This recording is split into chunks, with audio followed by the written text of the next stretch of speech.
So hey guys, welcome to the channel be ready. And आज के इस video में मैं बात करने वाला हूँ the big dog Roman Reigns के बारे में। रोमन रेंस पूरी दुनिया में काफ़ी पॉपुलर हैं और WWE के टॉप स्टार में से एक माने जाते हैं रोमन रेंस पूरी दुनिया में। इसके अलावा रोमन रेंस इंडिया में काफ़ी पॉपुलर हैं और काफ़ी लोग इंडिया में उन्हें फॉलो करते हैं और उन्हीं की वजह से WWE को भी देखना पसंद करते हैं लोग। सो गाइस, आज की इस वीडियो में मैं आपको रोमन रेंस के 5 अननोन फैक्ट्स के बारे में बताऊंगा जिनके बारे में आपको जानना जरूरी है और काफ़ी इंटरेस्टिंग फैक्ट्स हैं जो कि जब मैंने इसको पहली बार सुना था तो मुझे भी काफ़ी हैरानी हुई थी इन फैक्ट्स को सुन के। तो आई होप आपको भी ये फैक्ट्स इंटरेस्टिंग लगे, तो प्लीज़ वीडियो को एंड तक जरूर देखना। सो गाइस, अगर मैं आपसे कहूँ कि रोमन रेंस शील्ड टीम का हिस्सा नहीं होते तो अब मैं ऐसा इसलिए कह रहा हूँ क्योंकि द शील्ड को जब WWE के मेन रोस्टर यानी कि रो में लाया जा रहा था तो विंस मैकमैन के दिमाग से रोमन रेंस के अलावा दो सुपरस्टार तो थे जिनके नाम है Seth Rollins and dean Ambrose. और जो तीसरे सुपरस्टार का जो नाम विंस मैकमैन सोच रहे थे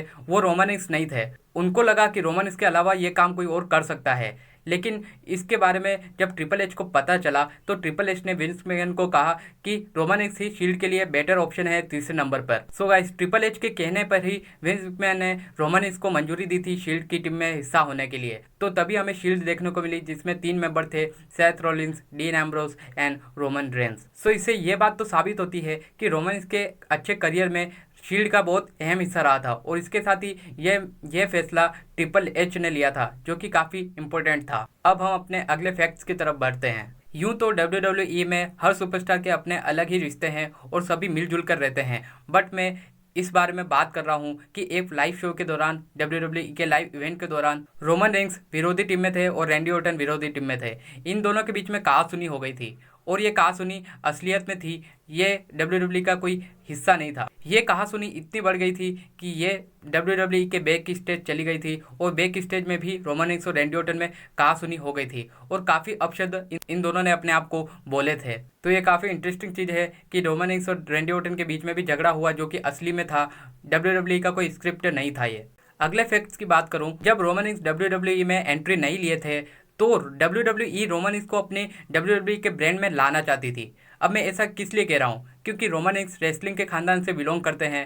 रोमन रेंस के अधिकतर फैमिली मेंबर्स रेसलिंग से जुड़े हुए हैं, तो WWE की शुरुआत से ही नज़र थी कि वो रोमन रेंस को मौका देकर अपने ब्रांड में लाए और उन्हें फाइटें करवाएं। इसलिए रोमन रेंस का WWE करियर चुनने से पहले ही WWE की उन पर नज़र थी, इससे ही रोमन रेंस को उन्होंने अपने ब्रांड पे लाए।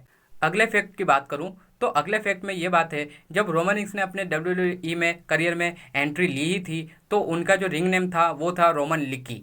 रोमन को लिक्की नाम पसंद नहीं आया था, तो इसलिए उन्होंने इन फ्यूचर अपने नाम को बदलकर रोमन रेंस रख दिया जो कि अभी तक चल रहा है। तो ये काफ़ी इंपॉर्टेंट बात है कि रोमन इसको रिंग नेम पसंद नहीं आया और उन्होंने WWE से मांग की कि मुझे अपना नेम बदलना है, तो WWE ने रोमन इसका नाम लिक्की से बदलकर रोमन रेंस रख दिया था।